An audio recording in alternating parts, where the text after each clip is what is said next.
குரங்கும் முதலைக்குட்டியும். ஒரு பெரிய காட்டில் ஒரு மரத்தின் மேல் ஒரு குட்டி குரங்கு வசித்து வந்தது. அதன் பெயர் சிட்டு. சிட்டு மிகவும் துருதுருவென இருக்கும். தினமும் ஆற்றில் தண்ணீர் குடிக்க வரும். அந்த ஆற்றில் ஒரு இளம் முதலைக்குட்டி இருந்தது. அதன் பெயர் நீலா. நீலாவும் சிட்டுவும் நல்ல நண்பர்களானார்கள். ஒரு நாள் சிட்டு, நீலா, உனக்காக என் மரத்தில் இருக்கும் இனிப்பான கொய்யாப்பழங்களை கொண்டு வந்துள்ளேன் என்று சொல்லி ஆற்று பக்கம் ஒரு பழத்தை வீசியது. நீலா ஆசையாக அதை சாப்பிட்டது. நன்றி சிட்டு, இந்த பழம் எவ்வளவு இனிப்பாக இருக்கிறது என்று சந்தோஷமாக சொன்னது. தினமும் சிட்டு நீலாவுக்கு பழங்கள் கொடுக்கும். நீலா அதை சாப்பிட்டு மகிழும். அப்போது நீலாவின் அப்பா முதலை அங்கே வந்தது. நீலா, நீ என்ன சாப்பிடுகிறாய்? அந்த பழங்கள் எங்கிருந்து வந்தன என்று கேட்டது.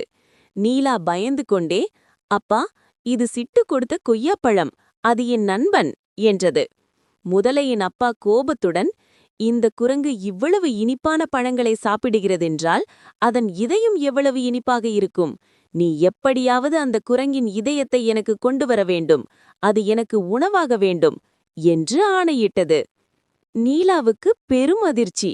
சிட்டு தன் நண்பன், எப்படி அவனை காட்டிக் கொடுப்பது? ஆனால் அப்பாவுக்கு பயந்து நடுங்கியது. நீலா மறுநாள் சிட்டுவிடம், நண்பா சிட்டு, என் அம்மா உன்னை பார்க்க ஆசையாக இருக்கிறாள். நீ எங்கள் வீட்டுக்கு வருகிறாயா?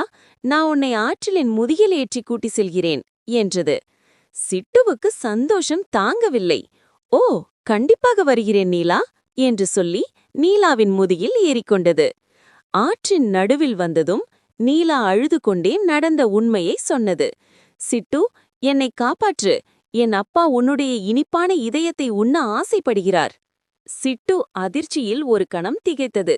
பிறகு தன் புத்திசாலித்தனத்தால் ஒரு யோசனையை கண்டுபிடித்தது. சிரித்துக்கொண்டே, அடடா நீலா, ஏன் இதை முன்னாடியே சொல்லவில்லை? எங்களுக்கு இதயமெல்லாம் மரத்தில்தான் இருக்கும்.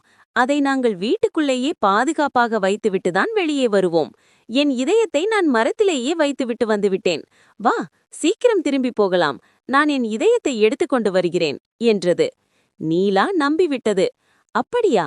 ஐயோ, சீக்கிரம் போசிட்டோ, நான் உனக்காக காத்திருக்கிறேன் என்று சொல்லி நீலா கரையை நோக்கி வேகமாக நீந்தியது. கரையை அடைந்ததும் சிட்டு ஒரே தாவுதலாகத் தாவி வேகமாக மரத்தின் உச்சிக்கு போய்விட்டது. மரத்தின் உச்சியிலிருந்த சிட்டு நீலாவை பார்த்து சிரித்துக்கொண்டே, முட்டாள் நீலா, இதயமில்லாமல் யாரும் உயிர் வாழ முடியுமா? என்னை ஏமாற்ற பார்த்தாயா? நன்றி மறந்த நண்பர்கள் எனக்கு தேவையில்லை. இனி நீயும் நானும் நண்பர்களில்லை, போ என்றது. நீலாவுக்கு தன் தவறு புரிந்தது. தன் நண்பனை காட்டிக் கொடுக்க நினைத்ததற்காக மிகவும் வெட்கப்பட்டது.